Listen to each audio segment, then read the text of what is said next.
Opo, ito po ay nakasulat sa Free Press. Yan, February 11, 1950. When we expressed shock at such censurable language, Manalo said, "Why? Who is Quirino? He is a man just the same as I am. I am not afraid of him. Show fear to no man. That is the best way to defend your rights. Members of my church were beaten up. Some killed because they refused to vote for Quirino." Sabi ni Manalo, am I afraid of Quirino? He's also a man like me. I'm not afraid of him. Show fear to no man. That is the best way to defend your rights. Members of my church were beaten up. Ang mga miyembro ng aking iglesia, sabi ni Manalo, na-print pa nga yan sa Free Press eh. Eh ano ba ang pakahulugan ng pasugo pag sinasabi yung my church? Ano ang pakahulugan? Basahin natin ang pasugo 1974, page 8. Ito naman po, my church. Note his words, my church. My is a possessive pronoun that denotes possession and ownership. Para palitawin nilang iglesia ni Cristo, pag ginagamit mo yung salitang my, it denotes possession or ownership. Kaya, nung sabihin daw ni Cristo, my church, kaya iglesia raw ni Cristo. Eh, paano ngayon, sabi ni Manalo, my church? Eh, di iglesia ni Manalo.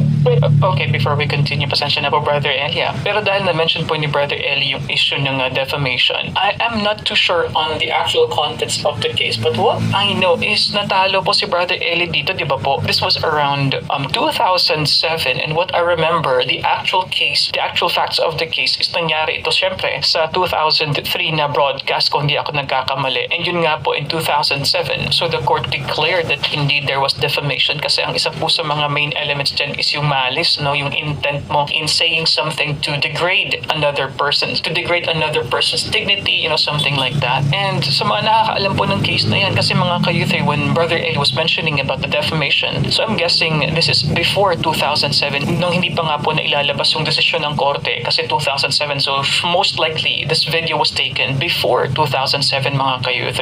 But going back, at least now I understand, kaya po pala laging sinasabi ni Brother Eli Iglesia ni Manalo, dahil nga po sa accordingly dun po sa pasugo, yung it seems to me na may parang conflict pa yata, no, na nagsasabi si Mr. Manalo versus Quirino, President Quirino, ano po. And of course, according to the excerpt that was mentioned here, na ang sinasabi ni Mr. Manalo was my church. Kaya po pala, at ngayon ko lang nga po nalaman na yung lagi pong sinasabi na Iglesia ni Cristo ni Manalo or something like that. So yan po pala most likely ang origin ng sinasabi po na yan na lagi. Anyway, so let's continue here. Hindi nyo ba kung pagbawalan tawagin iglesia ni Manalo yan? Eh sinabi ni Manalo, my church. Ano ibig kong sabihin? Kung magbabatay tayo sa Biblia, yung salitang my sa Mateo 16:18 is referring to the real owner of the church. Possessive And pronoun. that is the owner of the words that are coming out of the mouth of the Lord Jesus Christ. I speak not unto myself, but the Father which sent me, He gave me a commandment what I should say and what I should speak. So when He said to Peter, thou art Peter, upon this rock, I, the first person, will build my church. Who will build the church? The first person. Unto where the church will be built? Upon this rock. And the rock is Christ. He cannot be the first person and at the same time the third person. If He is the first person and the third person, He should have said, I said unto you, you are Peter, and upon the rock, which is me, I will build my church. But it is very distinct in grammar and in thought and in logic. I say unto thee, the Father is speaking through the mouth of Christ. Thou art Peter, and upon this rock I will build my church. I will prove to you, Sister Julita, that the Father was the one speaking in that particular occasion. 16:13 of the book of Matthew said, in 16:13, let us read. When Jesus came into the coast of Caesarea Philippi, He asked His disciples, saying, Whom do men say that I, the Son of Man, am? And they said, Some say that thou art John the Baptist, some Elijah, and others Jeremiah, or one of the prophets? He said unto them, But whom say ye that I am? And Simon Peter answered and said, Thou art the Christ, the Son of the living God.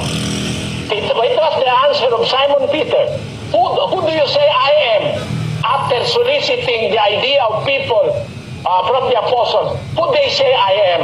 Some say that thou art Elijah, some say you are John the Baptist, some say that you are Jeremiah, or one of the prophets. He said unto them, But whom say ye that I am?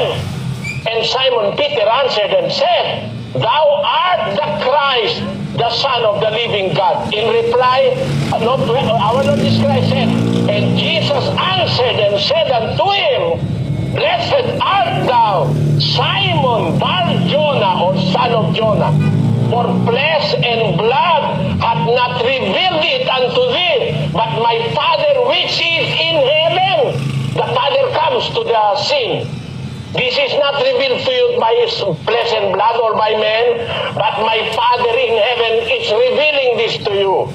And I say unto thee, it is obviously from the Father in heaven. I say unto thee, thou art Peter. Upon this rock I will build my church, and the gates of hell shall not prevail against it.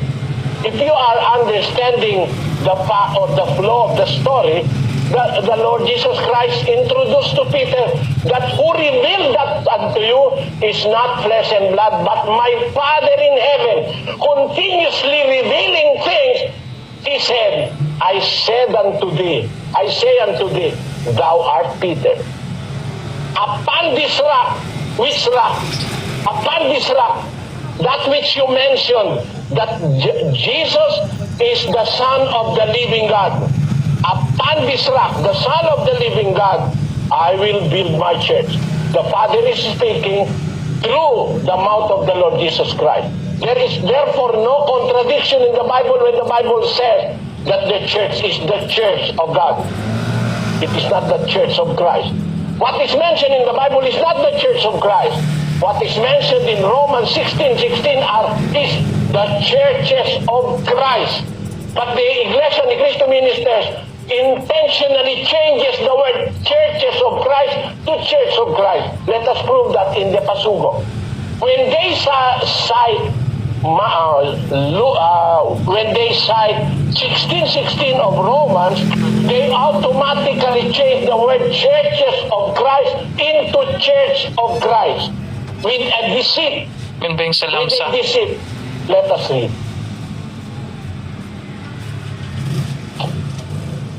Ito. May 1973, Pasugo in page 10, Sister Luz. Yes, Brother Eli, May 1973, page 10. What is that one body in which the people who are called by the God are found? That one body is the body of Christ or the church? What is the name of that church, which is the body of Christ and whose head is Christ himself? In Romans 16:16, this is stated, Salute one another with a holy kiss. The churches of Christ salute you.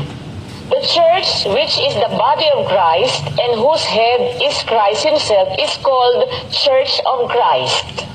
You know, intentionally, they cite the verses, and immediately after the verse, they change the word churches of Christ Into church. of Christ. If anybody notice, yun ang diferensya. Para mapatama lang yung mali, magre-remedyo ka na. Which is not our way of treating the Word of God. We respect the Word of God fully. So what is written is the churches of Christ. It should be we that have way. to rebuild the churches of Christ really, and read it like that way, and print it that way. But changing what is written in the Bible is a grave sin in the sight of God. Okay mga ka-U3, so dyan po nagtatapos ang ating episode ngayon. At alam ko na naman po ang sasabihin ng atin pong iba pong mga subscribers, ng ating mga viewers, bitin. But anyway mga ka-U3, I really do have this concern about the actual debate on the true church. No? Kasi po ito po talagang idea ng true church debate po talaga isa yan sa mga pinaka-common at pinaka-controversial at for thousands of years ay hindi po mawari-wari ng mga Kristiyano kung ano ba talaga, kung alin ba talaga ang true church at ano yung mga basihan. Kaya po nagkakaroon ng variation even kumbaga sa naming system po natin. Kaya nga in a lot of ways indeed no marami po yung pagkaka-mention ng church, no, Iglesia, Church of God. But other variations we could also actually read like Churches of Christ, right? Church of God, Assembly of God, Body of Christ. Yan. So while churches like Members Church of God International believe it should be Iglesia ng Diyos, for other Christians they would say that there's no particular official name but more on the descriptive names of these kinds of churches mga ka-U3. But going back, I find the answer of Brother Eli very interesting here dahil I would say it's not directly responsive as to the assurance that Church of God really is the true church and where you can get salvation mga ka-U3. I would say dahil siguro sa dami na po ng ganitong uri ng pagtatanong, as Brother Eli decided, yes, we can answer that question, but let's focus instead on the discussions on the actual name and a little bit of history on what happened to the first church. And